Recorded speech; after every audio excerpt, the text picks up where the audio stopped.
E aí, seus clubistas, tudo bem com vocês? Aqui é Maurício, do Sem Clubismo FC, galera. Bom, rapaziada, no vídeo de hoje vamos falar sobre a diferença de Vasco e Flamengo que diminuiu nesse ano de 2023. Para ganhar dinheiro com apostas desportivas, basta você acertar qual time vence a partida. Simples assim. Usando meu cupom Sem Clube, você ainda ganha o bônus especial. Não perca a chance, se cadastre e use o cupom e ganhe em dobro na 1xBet. Link da 1xBet estará fixado nos comentários abaixo. Então, faça a sua aposta pela 1xBet, meus amigos. Tem Vasco versus Flamengo nesse final de semana para você apostar, fazer aquela grana extra de fato. Tem jogo do Botafogo no meio de semana na Copa do Brasil, então vai apostar 1xBet, primeiro link aqui no comentário fixo. Se algumas temporadas atrás, temporada passada, antepassada e assim por diante, o Vasco sempre entrava como azarão nos jogos contra o Flamengo, porque tinha um time muito mais fraco, tinha um time muito mais limitado tecnicamente. Eu posso até afirmar para vocês que o Vasco muitas vezes já entrava pensando nem em ganhar o jogo, mas pensando em empatar, conseguir um resultado ali que fosse bom, que não seja ali uma derrota humilhante, porque o time do Vasco realmente, tecnicamente, era muito fraco, era muito abaixo, independente do fator clássico, que sempre tratava ali de equiparar um pouquinho mais as coisas, os jogadores jogarem com mais vontade, ter aquele negócio da raça, de querer mostrar o desempenho nos clássicos. O Vasco sempre tinha times muito mais fracos do que o Flamengo nesses últimos 4, 5 anos. O time do Flamengo disparadamente era superior em todas as posições ao time do Vasco. E agora em 2023, com a chegada da SAF do Vasco, com a chegada da 777, o Vasco investindo mais de 100 milhões em contratações, contratando um técnico que pensa futebol de uma forma diferente dos anteriores, eu posso te falar que esse é o clássico Vasco e Flamengo mais equilibrado dos últimos anos, sem sombra de dúvidas. Você pode até me falar, Maurício, teve um jogo Vasco e Flamengo lá em 2019, um 4x4, mas ali foi uma surpresa até para quem era vascaíno, o Vasco conseguindo rivalizar daquela forma com o Flamengo. Como eu falei pra vocês, tem muito desse fator clássico, mas de bola, posição por posição, o time do Flamengo era muito mais time do que o Vasco em 2019. Agora não, agora o Vasco ganha em algumas posições do Flamengo atualmente e perde em outras posições. Então acredito que é um clássico muito equilibrado e que pode ali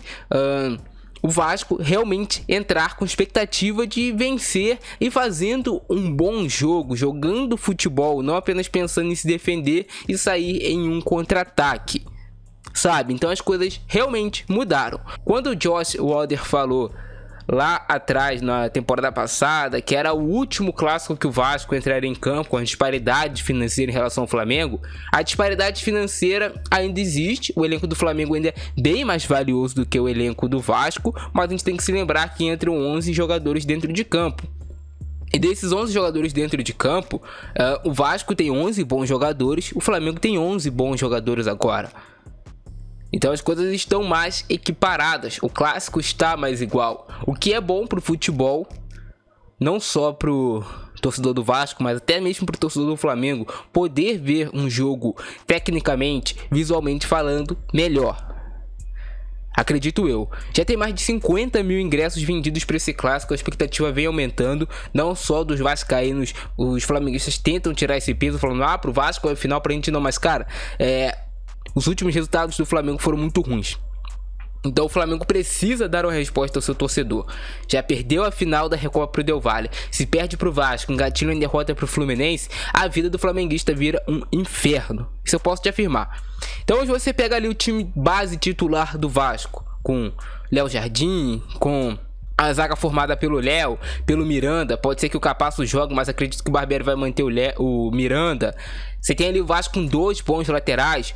Hoje eu acho que nessa função de lateral ali, Vasco e Flamengo tem bons jogadores. O Flamengo tem o Ayrton Lucas pela esquerda, o Vasco tem ali pela esquerda o Lucas Piton, que são jogadores que se equivalem, cada um tem suas qualidades, mas são 2 bons laterais esquerdos, tem 2 bons laterais direitos, os 2 ali de seleção do Uruguai. No meio de campo, o Vasco tem bons jogadores como o Jair, tem o menino Rodrigo que vem se destacando bastante, tem o próprio Alex Teixeira que tá subindo de produção jogando como segundo atacante, tem o Pedro Raul que é um bom centroavante, que vem cada vez mais pegando confiança. O Vasco tem bons pontas, tem o Gabriel Peck que tá fazendo uma temporada espetacular. Tem pelo outro lado ali o menino Eric Marcos também, que vem fazendo uma temporada muito boa. Então, hoje eu digo pra vocês, os times se equivalem mais. E ainda mais o Flamengo em um momento ruim. Hoje o momento do Flamengo é pior. Os jogadores do Flamengo não estão jogando bem. O time não encaixou como grupo. Tem muitos espaços, tem muita descompactação defensiva, aonde o Vasco é rápido, nessa transição rápida ali do Vasco, quando rouba a bola. É um dos pontos fortes do Vasco, do técnico Maurício Barbieri. Hoje eu vejo o Vasco do Barbieri mais organizado do que o Flamengo do Vitor Pereira. Mais organizado, não quer dizer que é melhor, mas está mais organizado. Então, eu acredito em um clássico bom, visualmente falando, de futebol, e o mais equilibrado, sem sombra de dúvidas, desses últimos anos. E a tendência é que continue se equilibrando cada vez mais, que o Vasco continue encurtando essa diferença para o Flamengo. Não quer dizer que o Flamengo vai continuar decaindo, mas que o Flamengo pode se manter no topo e o Vasco ir chegando também lá. Lembrando que o time do Vasco ainda deve melhorar em relação a esse jogo contra o Flamengo. Vai ter Andrei Santos para entrar. O Vasco ainda planeja fazer mais contratações. Além disso, também o Vasco ainda vai ter o Luca Aureliano, que vai voltar de lesão e provavelmente deve fazer um duelo bem interessante pela vaga de titular ali com o Gabriel Peck, já que é um jogador que o Vasco investiu 20 milhões de reais. Um jogador que inclusive antes tinha sido especulado no Flamengo. Muitos flamenguistas queriam a contratação do Aureliano e o Vasco acabou fazendo a compra desse atleta. O Vasco deve contratar mais um ponto esquerda para ser titular. O Vasco deve contratar mais ainda um meio campista para ser titular, o camisa 5. Então a tendência é que o Vasco continue crescendo e que cada vez mais encurte essa diferença para o Flamengo. Isso é bom demais. Então é isso que eu vejo para esse jogo Vasco-Flamengo. Pra mim, um dos maiores clássicos do futebol brasileiro. Um clássico que realmente, quem mora no Rio de Janeiro sabe a rivalidade absurda que tem entre Vasco e Flamengo. Por mais que nesses últimos anos o Vasco tenha caído pra Série B, ter jogado 2 anos na Série B, tenha diminuído um pouco essa vontade ali de ter Vasco e Flamengo. Eu acho que agora tá sendo um pouco resgatado e é importante pro futebol carioca como um todo que todos os times do Rio de Janeiro estejam bem pra protagonizar grandes clássicos, grandes duelos ali por títulos, e é isso que vai fazer o futebol carioca crescer cada vez mais. Eu quero que você comente aqui embaixo a sua opinião. Você também concorda comigo que esse Vasco e Flamengo é o jogo mais equiparado desses últimos anos entre essas duas equipes?